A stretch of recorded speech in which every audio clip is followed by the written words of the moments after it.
Rolling.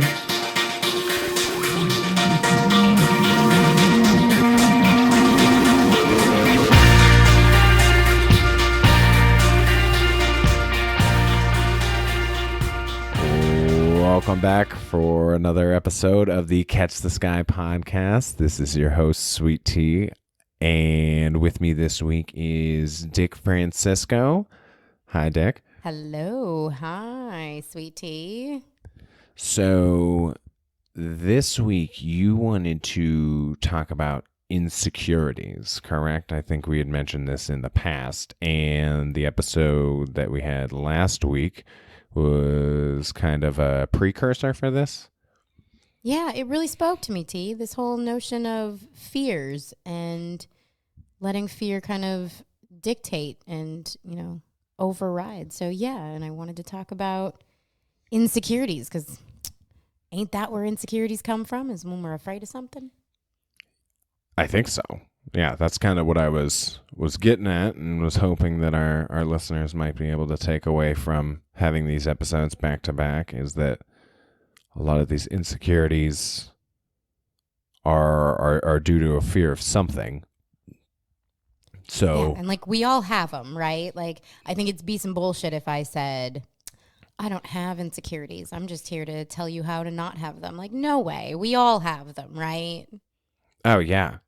I'm super insecure about this pimple on the back of my ear. Is it lobe? Is the earlobe the part we get pierced? Is that the little? Yeah. So I have this You have a pimple on the back of it, and it's just, oh my God. I think I popped it, but I can't really, because it's also squishy. So you're trying to get it, and it's just moving around. I feel like it's dodging me. So that's a good start, right? When we start talking about what are some of those common insecurities, I feel like hands down, the most common insecurity has to do with how we look, right? People get insecure about how they look, whether it's a pimple, whether it's I'm too fat, I'm too skinny, I'm, not pretty enough. I got this fucked up tattoo on my ribs. You've got this fucked up tattoo. And it's funny, I struggle a little bit with that one because it's not as if I haven't had insecurities or don't have a moment of insecurity here and there when it comes to how I visually look. But it's one of those that I have just rid myself of in general. I don't let it dictate. And I think there's so many people that we're always around that it's just constant, so socialized and societal, right? There's all kinds of messaging around us about what you're supposed to look like. And, so of course that's going to breed insecurities and super young too, right? And kids. And so it's one that I struggle a lot with because I don't personally struggle with it. Yeah, people think their kids are too chunky or something. Yes. Oh, my goodness. And I struggle with the fact that it's constantly around me and I want so desperately to help people with it. And I don't know. I don't always know how, because I feel like then I become a trigger for people because I'm not operating from a place of insecurity about how I look. And I'm like, no, don't worry, everybody. I have my own insecurities. Let's talk about them. But that visual one really is a kicker for people. That, dang, right? It takes over people's lives. They do the craziest things because of insecurities. I know. I'm going to fly out there in March and have somebody different chisel my skin off, hopefully. Right? I mean, and if that doesn't work, then we'll start looking at your home remedies, because I'll be basically fucking throwing in the towel at that point. I'm 100% in on my home remedies. I have plenty of sandpaper, so everything from 60 to 2,000. So the 60 ain't bad. We'll try the 60. Are you just going to hit me with this? Yeah. Let's just do it, right? We don't need to start at 2,000. Why don't you just get a paint scraper at that point? You're going to... And a hammer and just dig it out of me. 2,000 is going to feel like feathers. You're going to be like, why are you rubbing me with feathers? Yeah, it'd be fine. Oh, it's not going to get it done. But okay, so when I think about insecurities and it comes to how people look, right, and everyone gets all twisted up about it, obviously society has things to do with that. Like you just talked about some barbaric things. I'm thinking about the barbaric things that women do for the sake of their insecurities. And like, really, is that like, why y'all wear heels? Oh my God. Whoa. Okay. I like that because you're actually throwing that at me. Because I do wear heels every day.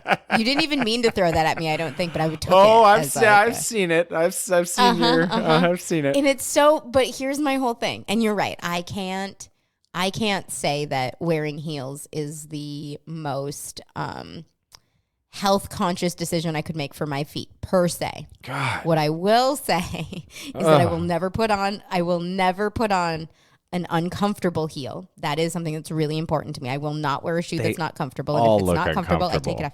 I know they look uncomfortable. You're tiptoeing around. But I'm not. So no. Yeah, you're creeping.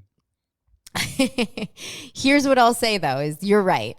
For me, I guess if I have to explore whether I'm wearing a heel because of an insecurity, as a small statured person, I'm usually doing it to give myself a height advantage so I can see over just basic counters.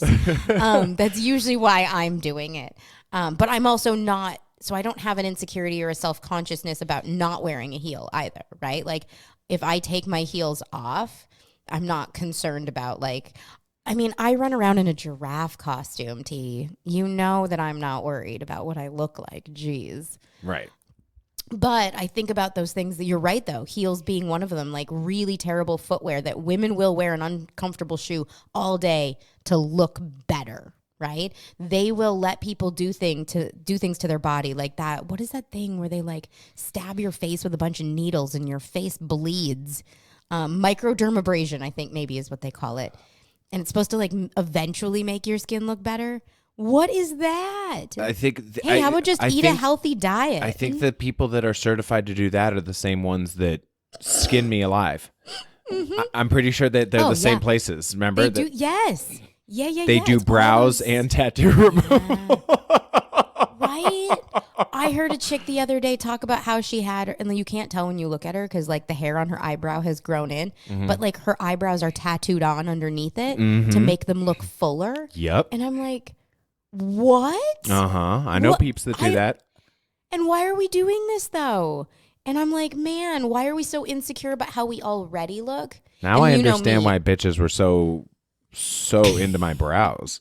They're like, God, those thick brows. It's a weird thing, right? Right. But that's where then I go, dang, why are we if we're so insecure and we care so much on that physical side, because we'll get into other insecurities, but if we care so much on that physical side, then why aren't we taking those steps, you guys know me, the health and wellness kick, to take care of our body from the inside out so that our skin is already just beautiful, or, so that we are just radiating health. I had somebody think I was 15 years old the other day. Because smoking blunts is great. But because I don't smoke blunts, T. Right. No, that's what I'm saying is there's people that want their cake and to eat it too. I don't know. So don't even get me started on makeup. We can do, write it down. Don't write get it down. me started on makeup. Write it down. Write it down. Yeah, we will do a whole episode about makeup. Fuck makeup, because you want to talk about insecurities. Because even the women that this is the one that I love. I want you to explain this. This is where I need the female perspective, and this is why we bring you onto this show. I'll need to know women that say, "Oh, I just do it for me." Fuck you. Fuck you. Are we in agreement that that's bullshit? Yeah, and here, that's what I get sad about, though, right? Because I've been told I do it just for me. I do it. I get told that more than you guys do because I'm a female that doesn't wear makeup, right? And so I am hated. I am the Antichrist.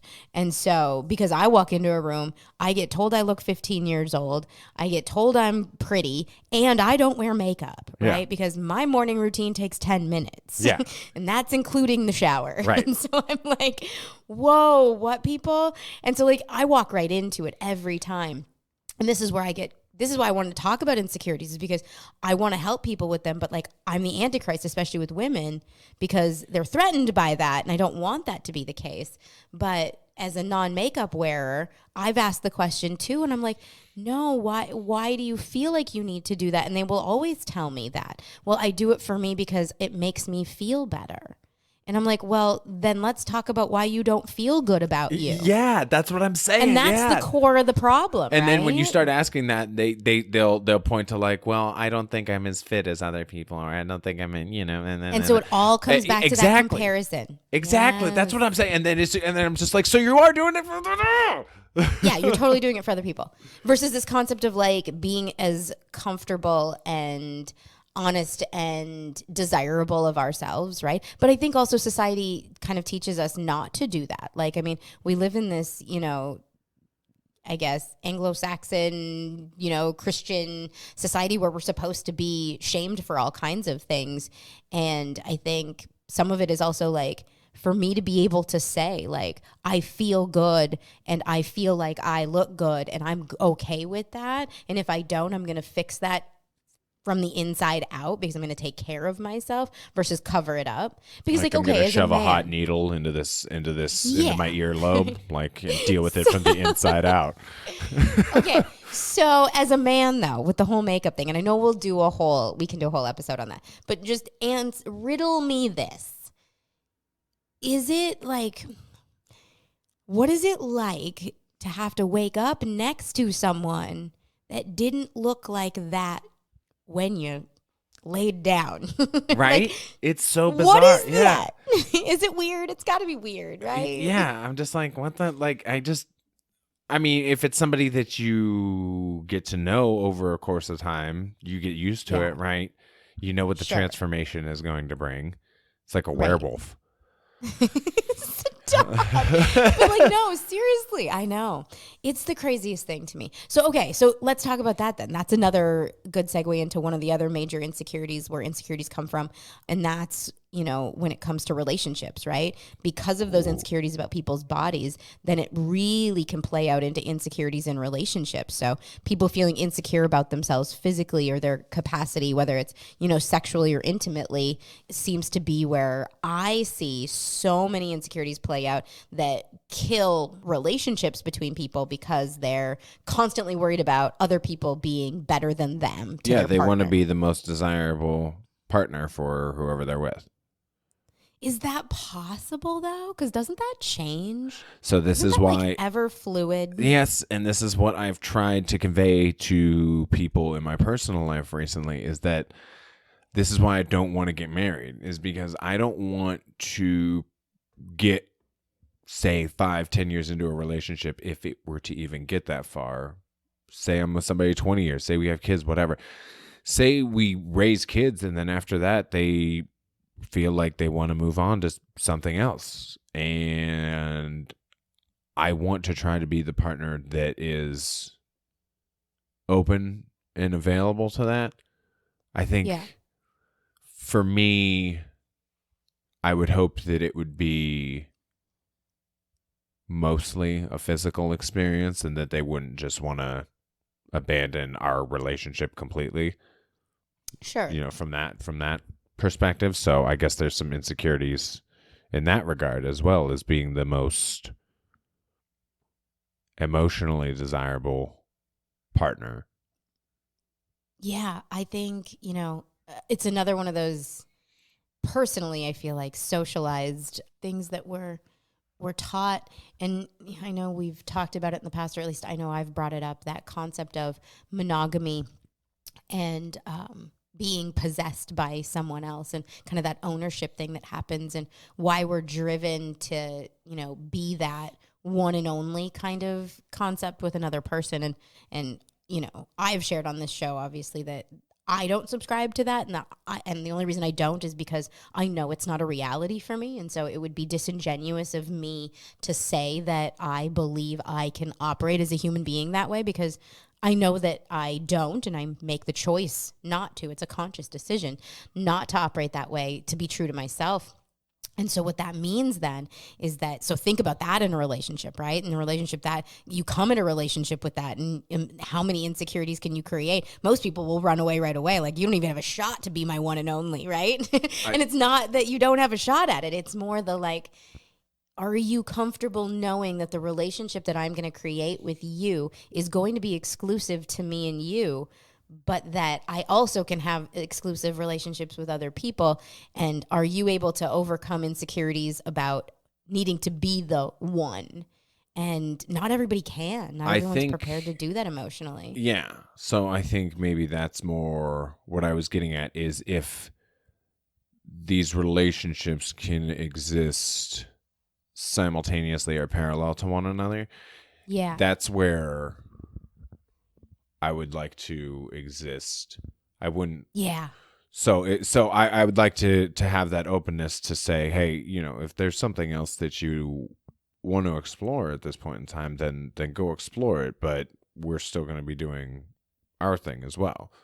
That's right. And so that's still a challenge too. But even that comes with its own challenges, right? We see it all the time. Absolutely. There's all so sorts of work. situations where people just decide that whatever they find they like better, and they just don't want to come back, and they don't want to have that. And that can happen. And so that's something that you have to be willing to overcome and be prepared for, if that's the type of lifestyle that you want to live. Yeah, but here's what I'd say to that is that notion of or concept of cheating, like I've always talked about that, in my relationship, that even just the idea of cheating isn't a thing, at least the way that I would define it, versus dishonesty, right? And those two aren't the same thing when people start to define them, right? People could be dishonest but not quote unquote cheating, right? Yeah. But for me, cheating isn't the issue. It would be the dishonesty of we've agreed in this relationship, whatever relationship I have, that we're going to be open and honest with each other. But we're also not going to possess each other. And so, that's part of that whole open communication that you have to have. And so I will say, when it comes to relationship insecurities, for me, my insecurities are triggered when I feel like, or have like an emotional overtake of honesty is lacking. Right? Whatever it might be, whether things are being kept, and it doesn't have to be sexual. It doesn't have to be about another person. It can literally just be, I'm getting a feeling that right now we're disconnected.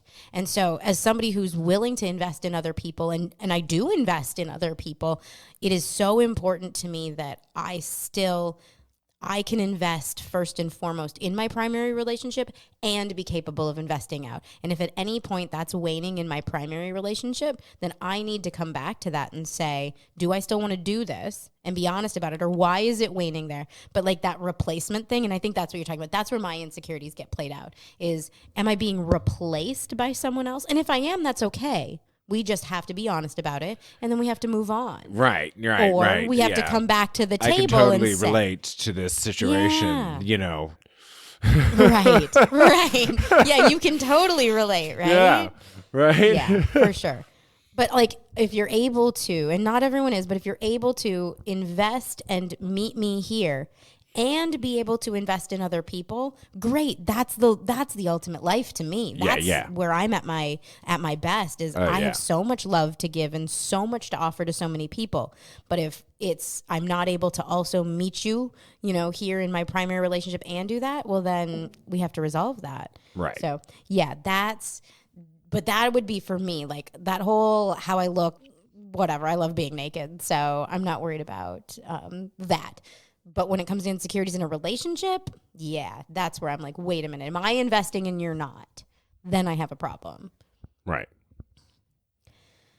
So I feel like insecurities beyond just like physical and relationships, some other really, really, I think, popular, for lack of a better term, insecurities come in the form of like abilities, right? Like driving. So like, yeah, like work in general, right? Speaking of driving, like when you start thinking about like your jobs or the things that you are good at or not good at, I see insecurities play out like in my workplace all the freaking time. I have said it is so epidemic. Yeah, it is so epidemic where I work. It's just like insecurities nonstop of like, I'm just not good enough, or, people shy away from taking opportunities because they're afraid of failure, right? So back to that whole thing of fear. How much do we think fear stops people from just like, doing things like, holy cow. Yeah. like you said, the fear of failure is one of the biggest Right? thing. But when you think about it, in most, maybe this is a flippant statement, but I guess I have this perception that in so many workplaces, across the board, I don't care where you work, that failure is probably generally frowned upon and there's probably consequences for it. And so if we aren't creating environments where failure is, appreciated, of course there's going to be insecurities, right? This is why I don't work for people. Yeah, tell me about that, T. That sounds amazing. Yeah. Oh, it has its own. It brings its own insecurities as well.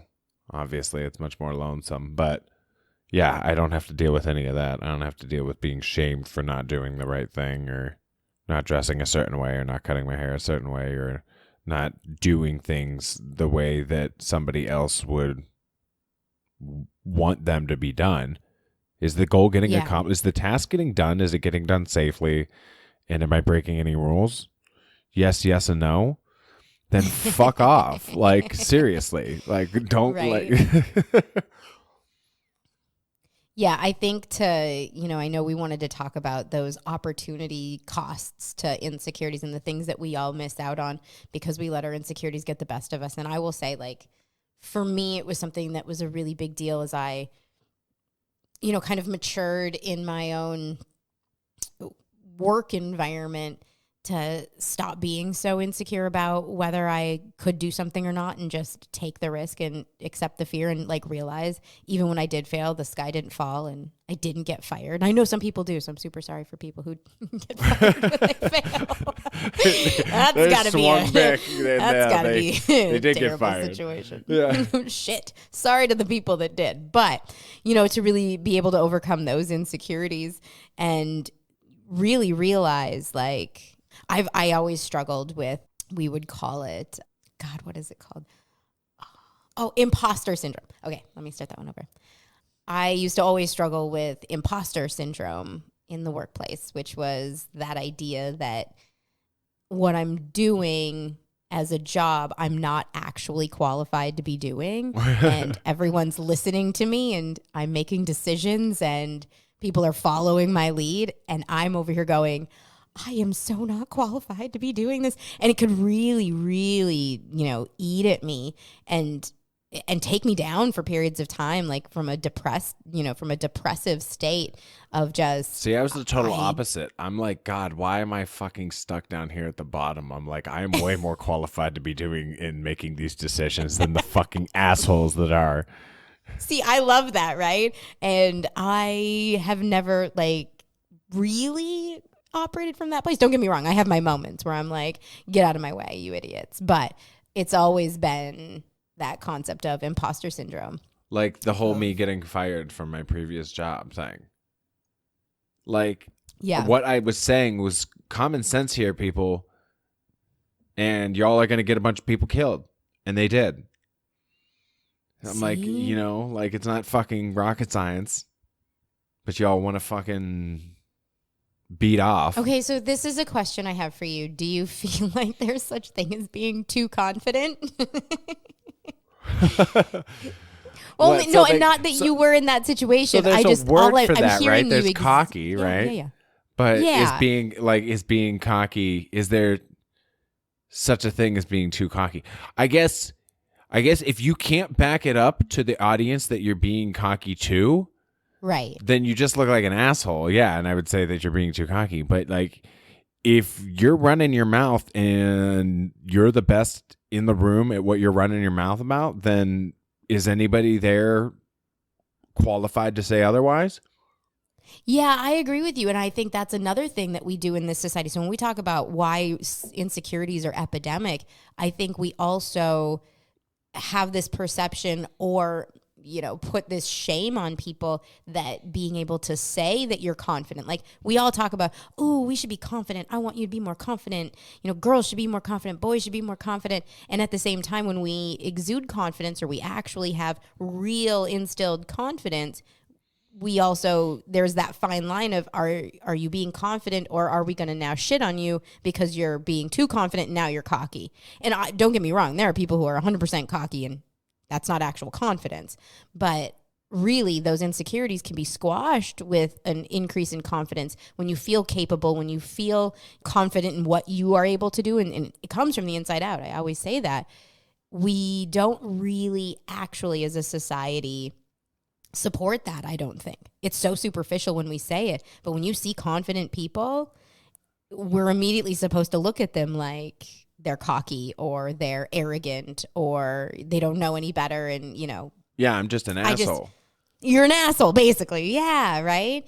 And I struggle with that. I totally struggle with that because we aren't a confident society then. At least not a real confident society. It comes out superficially or it's all a facade, but we're not even taught to be confident. We're constantly shamed. Like, you're just not good enough. Yeah, fuck all that. I know, right? So let's talk about some of those things that being insecure and not being confident, like opportunities that you miss out on. I know I have one. And it's a I sensitive totally subject missed sometimes. out. I always think about, there's tons of examples that I could come up with, but just a relationship one that comes to mind. Yeah. I was in the waning days of this one relationship and was presented just with this amazing woman, so beautiful, for some reason was interested in me and chose not to pursue it because I was afraid of what I would lose with the person that I was with, even though things were falling apart anyway. So I should have just gone with the unknown. Yeah. Because what I had was going to end anyway, so fuck it. I mean, it's easier to say that now, but I wanted to try to do the right thing. I always try and do the right thing and fix whatever is there. Yeah. I think one of the things for me on the insecurity side that I have seen impact me, and it's not even my insecurities, but watching insecurities play out, can be with friendships. And it becomes kind of a sensitive subject, but I, as the audience may know, as I've talked about, kind of living in an open life and being just very who I am. Most of the people in my life that I've ever been with, whether I'm intimate with them or just really close friends, remain really close friends. I keep my relationships pretty closely. And so that can create insecurities in other relationships because from a societal standard, back to what's supposed to be, being friends with your exes, for instance, is not something that everyone else in a relationship is always secure with, right? I get it. I'm not friends with like any of mine. They all hate me. Yeah, so let's talk about that, right? So for me, because healthy relationships are so important to me, I maintain healthy relationships. I would with love the to people that I'm maintain with. some, but they all hate me. God. But why do they hate you? Well, usually, yeah, because I'm an asshole to some degree towards the end. Yeah, I don't, see, and that's not healthy. It's the fear of rejection. I don't like being rejected, and so when I'm getting my ass kicked to the curb, if you're gonna throw all my red flags in my face, then I'm gonna throw all your red flags in your insecurities. T. So here's a problem with your insecurities, right? I've learned that doesn't. When we've already got a dumpster fire, that you don't need to throw more trash and gasoline on top of it. Right. So I've operated the opposite from that, which is why I have all of these people in my life still. And that works for me. There's no insecurity on my side, and there's generally no insecurity on their side for that relationship. Where the insecurity comes from is when we all start bringing new people into our lives to be intimate partners. And so you can get it. I mean, I understand why bringing somebody into my life as an intimate partner would immediately have an insecurity about a former physical relationship that I've had. For me, though, it's a really good primer if that person's going to be somebody who can be in a relationship with me or not because of the type of person that I am. So if you can't handle the fact that I have exes as friends, then you're really not going to be able to handle a relationship with me. That's the least of your worries. But more for the people who who I'm friends with, right? So my exes, when they have new relationships, sometimes that can be a huge issue from an insecurity standpoint. And that one is probably the most painful for me because I don't know how to solve it. I run into it even with like my own friends, you know, that I'm not in intimate relationships with, where we're good until something triggers an insecurity in them from me because I don't have that issue and they do, and it makes them feel even more insecure in my presence.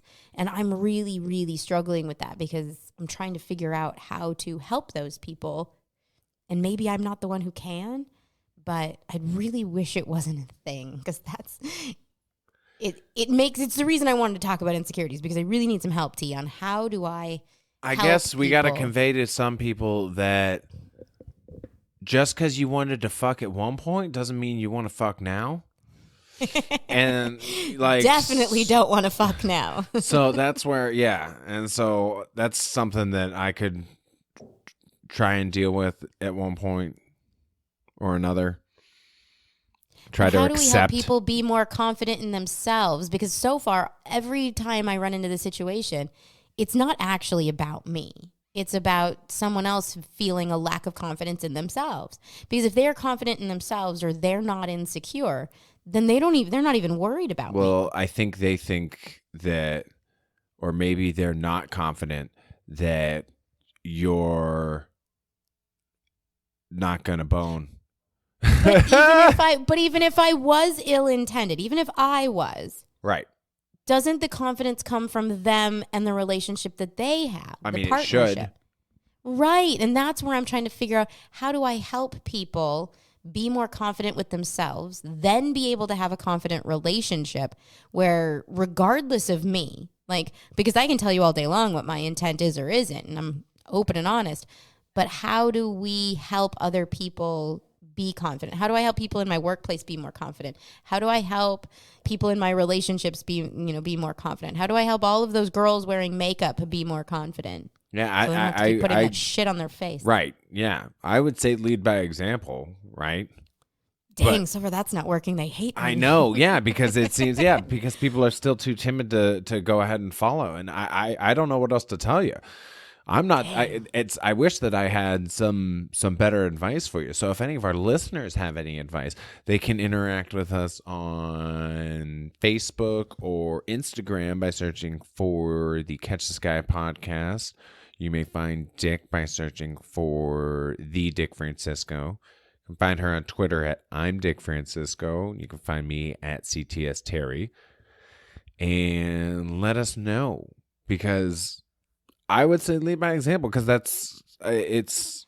So I had somebody tell me maybe if I showed more vulnerability. Well, isn't that the same thing? I know, I thought so too. Right? You're because I can't lie. I can't like say, "Oh, I'm insecure about that too," because I'm not, right? I could tell somebody what my insecurities are, but that's probably not going to be helpful. The vulnerability is just comes in being honest about your insecurities. Yeah. That's what I'm saying. So you're still leading by example, right? Yes. I feel like that was just a fancy way for them to try and say the same thing. Right. It totally was. It was them trying to give me advice to a problem that is clearly age old and epidemic, and we haven't been able to solve so far. But I just want to implore our listeners, like, you're good enough. What is that? Wasn't there an SNL skit about that? Like, where, was it Al Franken, whatever his character was, and he would look in the mirror and tell himself, like, he was good enough and he was smart enough, and he was like, but like, for real, I mean this. Like, none of us have time for all of these insecurities. What's the worst that happens, right? What's the worst that happens? If you think you're getting judged because of your insecurities, because you don't look good enough or you're not capable enough, and somebody's judging you, guarantee you 100% the person judging you also just as insecure as you. So what the fuck? What the fuck? The very fact that they're judging you is because they're insecure. Yeah. What the fuck? I don't got time for any of this Ain't anymore. nobody got time for that, right? After my one so drive, knock it off, people. Love yourself. After that one drive, after we recorded, I don't even know if we used the episodes, but we recorded some nonsense at the Dick Francisco studios. I was driving home, was safe, and I said, Like, if I'm too old to be getting mad, you're definitely too old to be getting mad. And I think at that point, it kind of like clicked with me. I'm like, I'm too old for all this bullshit. Like, there's way too much bullshit going on here. I was like, I don't got time for any of this. Right? Yeah. And that's where I'm at. Maybe I'm just old now, T. Maybe I'm just old. Yeah, right. I don't have time for insecurities and a lack of self-confidence and makeup. Yeah. I ain't got time for it. Yeah. It's just eating up my day. I only got 1,440 minutes? What, yeah, 1,440 minutes in a day. That's it. You know, I can't be dicking around. And this is why this was my argument to Safe too. Safe's like, why don't you cook more? Blah, blah, blah, blah, blah. And I'm like, listen, bitch, it's because I only got the same amount of time in the day that everybody else does, okay? And clearly I'm not allowed to wash my dishes the same way and operate in the same fashion. So I'm not going to take 3 hours to prepare my lunch. I'm going to just get something simple. Yeah, I hear it, right? Like, it's just not worth the effort. And that's what I would tell people. Remaining insecure is just not worth the time and energy you're putting into it. It's just not. Yeah. Think about all the other things that you could be doing. Yes. Yes. That's it, T. There it was. Those were our words of advice. Mm-hmm. I feel like a lot of people are going to like go out and just get trashed. They're going to be like, hey, we going out and partying. I could be doing all sorts of stuff. See, that's my problem. Is sometimes like you're having fun. Right. That's my whole life motto, right? So as long as I'm having fun, whatever I'm doing. Yeah. And if I'm not having fun, I better figure out how to have fun quick. And you know what? Being wrapped up in insecurities isn't fun. Yeah. So stop it. So I feel like that's not sound advice to our listeners. That didn't give them any steps whatsoever to be able to gain more self-confidence. But we just need everyone to know we're working on it. I'm working on it. And if anybody has some sound advice, let me know. Yeah, I mean, it really comes down to if we're still going with the time thing. If there's an afterlife, or at least a debriefing at the end of your life, where you sit down and they just break down the time you spent into like a pie chart, and there's like the time you spent sleeping, the time you spent eating, the time you spent working, the time you spent at red lights. That's one I'm trying to like minimize. Right. Do you really want to have there to be this extra time spent on stressing out over shit like this? Right. The time you spent stressing out, and then the time you spent covering up for your insecurities versus just getting the fuck over them. Because what are you getting out of it? Nothing. Liberate yourselves. I'm telling you, here's my challenge. Get rid of your insecurities and then come back to me and tell me that your life got worse. Like, I will pay somebody. I don't know how much money, but I would pay somebody if they told me I rid myself of my insecurities and my life, my quality of life got worse. Like, I stopped wearing makeup. I'm still chiseling this ink out of my side.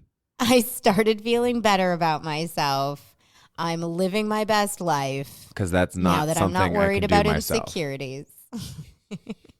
I'm just saying. Look, I've got tattoos on my body too that I allowed to be put there at a very young age. Look, this thing is halfway done. Okay, this is now this is a ball that is rolling. Okay, this is not something that we can just be like, oh, yep, it's good now. There was a process that was started. Here's my final point. I think everyone needs to first and foremost admit to themselves their insecurities. That's helpful. Maybe write them down, right? And then how are you actively taking steps to not let them dictate your life? That's my solution set for you. And challenge yourself to not do that. That's it. It's like a food journal. Only start writing down how much freaking time you let your insecurities consume you. And then amount of money. How much money are you spending? Because you let your insecurities consume you. How much was that lip gloss, ladies? Right? Think about what you could have spent that money on that would be, absolutely. bringing you a better return. Think about the return on investment here, people.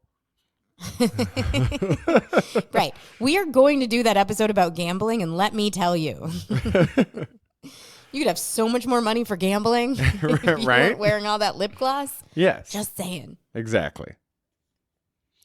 So I think that's a good place to wrap this week's episode. Dick, I appreciate you coming on. Again, if you want I appreciate you too. Thanks for entertaining my need to talk about insecurities. Oh, yeah, absolutely. It was a great idea. And if anybody has any good ideas for how people can overcome their insecurities, again, you may interact with us on Facebook, Instagram, or wherever you listen to podcasts by searching for the Catch the Sky podcast. You may find Dick on Instagram at @TheDickFrancisco or on Twitter at I'm Dick Francisco. You may find me on Twitter at CTS Terry. Safe is at CTS Safe, even though he is not here with us this week. I look forward to whatever we get into next. It's going to be good, whatever it is, because I'm not insecure about it. Oh, yeah. Confident. Yeah. Oh, exactly. We're going to think this shit's straight fire. People are going to be listening. Oh, what is garbage? I don't care because we're confident. Reminds me of there's an episode of Family Guy where Peter and Lois get really high and they go to like an open mic night or something and they think they're playing the most wonderful music and it's just terrible and they're just up there like mumbling to themselves like right. And I love it. But see, that would be that would be like cockiness because they're probably not the most qualified in the room, at least at that point in time. But they're exuding some confidence too by not being insecure about getting up on that mic. What's the worst that's going to happen? Exactly. I mean, that's the whole premise of open mic night, right? Yes. Boom. So just have fun, people, and until next week, keep trying to catch the sky. I'm gonna go have some fun now.